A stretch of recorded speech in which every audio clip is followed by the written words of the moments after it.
What up, snitches? I'm the Animaniac, and today I take a look at an old Chinese movie I fell in love with. This is The Monkey King, Uproar in Heaven. Directed by Wan Laming and adapted from Journey to the West, it's about the title character butting heads with the Jade Emperor who presides over heaven when the Dragon Emperor of the ocean accuses King of stealing a pin that keeps the sea calm. More on that later. Before I get into this year I plan on uploading to this channel once every 2 weeks. I noticed that a lot of people who watch my videos aren't subscribed to the channel. If you guys really enjoy these videos and want to be the first to know when a new one will be up, be sure to ring that bell after you subscribe. My next goal is 250 subscribers, and only you can help me get there.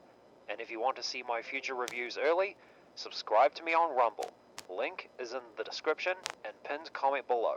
Wan Guchan of the Wan brothers, the producers of this film, who had previously worked with an animator on 1941's Princess Iron Fan, began planning the production under the title Havoc in Heaven. But it was delayed because Japan captured Shanghai during the Second Sino-Japanese War and the Chinese Civil War. Wan Laming came back to the Shanghai Animation Studio in 1954 and production of the film picked back up. It was completed at 2 different points. Part 1 in 1961 and Part 2 in 1964, with the final product being shown together a year later. The year after that, the industry was shut down because of the Chinese Cultural Revolution. A decade of tragedy ensued that cost them a chunk of their heritage and 2 million lives. Thank you, Mao, you narcissist. But when this film came out, it won several awards. The Outstanding Film Award at the International London Festival, the 13th Special Interest Award from the Czech Republic, and the Best Art Award and Children's Literature Award at the End Chinese Film Festival. There were 2 loose sequels made to this movie. The Monkey King appeared in Super Wings, a 2014 animated series. The name for this film is now a common saying in China for a huge screw-up, especially after the Chinese Cultural Revolution. This movie was one of the last produced because of the Cultural Revolution. It's a shame all that happened because this movie is great. It is gorgeous. Oh, hang on. This movie's environments are gorgeous. Look at them. I'll give you folks a moment to look at all of them.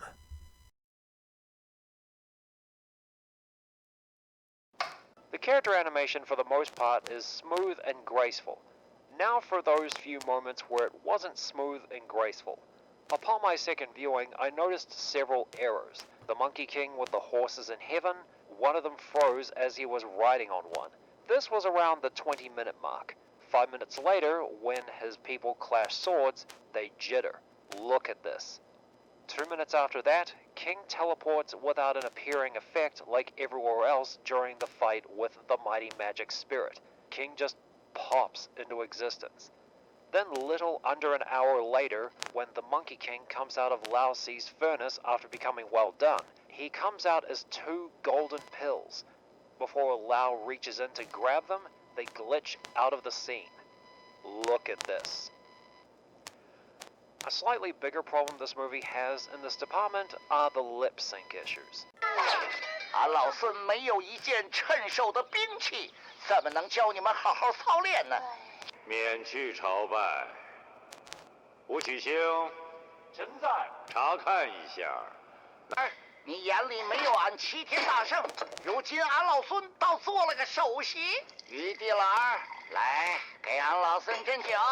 Either they don't do a good job syncing the mouths up to the dialogue, or they don't do it. But these errors weren't a deal breaker when watching this movie, even during the fight scenes.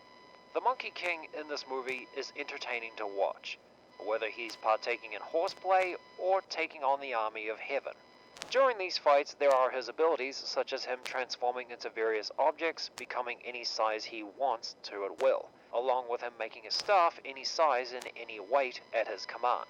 Then there is his raw ability to outmaneuver his opponents. The mighty magic spirit is a big guy with big rounded mallets that destroys anything he swings at. Du was made to look foolish very quickly by King and his subjects. Prince Nazar, who resembles a kid riding on wheels that he puts on his feet, think the ancients' version of those wheelie shoes. His weapon is a spear and their fight is taken up into the clouds. Nazar has the ability to grow 2 more versions of himself, but they're still stuck together, as you can see here. King used his growing ability to make himself larger than Neza. They fight some more, and King manages to get out of range and pull out 3 of his hairs to make clones to take his place in the fight. Neza held his own for a bit before sending 2 of his wheels after the clones. The wheels turned into a massive blaze of fire, which was an impressive sight to behold. This ends up destroying the clones, thinking he died. Don't know what was up with the Jade Emperor's right hand, though. Maybe it's his eyes.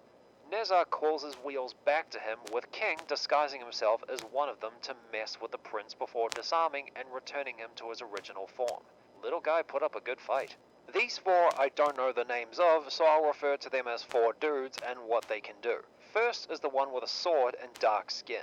They begin with an okay spar until he throws a sword and it begins firing several of them. King responds by turning more of his hair into shields to combat the swords, reducing the main one to tatters. Another one with blue skin and an instrument which he starts strumming comes in. The sound waves it generates makes King's people fall asleep. One of the other dudes brings out an umbrella to capture them all. This works for a bit before they escape. King takes the instrument and uses it on 2 of the 4 dudes to make them fall asleep. Then in comes the last one with a snake who sicks it on King. He fights for a bit, trying to pull out the jewel on his head. After he succeeds, the 4 are pathetically sent packing.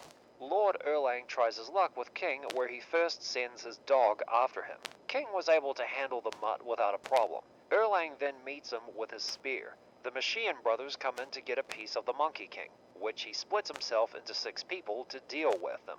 This right here is the chaos I like. The brothers are sent packing as well, leaving King to deal with Lord Erlang.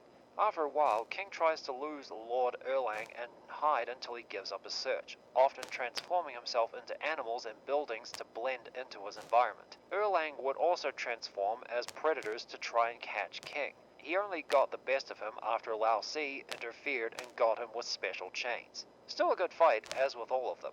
And all this began when the Dragon Emperor offered him a giant staff that kept the ocean calm. When King takes it, the Dragon Emperor says he can't take it as it's the most precious thing in the sea. If it's so precious, then why offer it to him? Also, it's explained in the scene afterwards that King has the ability to keep seas calm himself, which keeps me on why was King taking the staff an issue? Oh, and the Dragon Emperor told the Jade Emperor he stole it instead of offering it to him. And this is the cause of them trying to keep a watchful eye on King, thus leading to a war between him and Heaven. Hope you're proud of yourself, coward. Uproar in Heaven is beautifully animated, the fights are good, and the title character is a blast to watch, whether taking it to the armies of heaven or indulging in horseplay with his people. If you guys enjoyed the video, leave a like, comment your own thoughts on the movie if you've seen it below. If you guys want to stay updated on future videos, be sure to follow me on Getter, Facebook, Tumblr, and DeviantArt. The links are in the description. And if you want to be the first to know when a new video will be up, ring that bell after you subscribe. Thanks for watching, and I'll see you guys next time.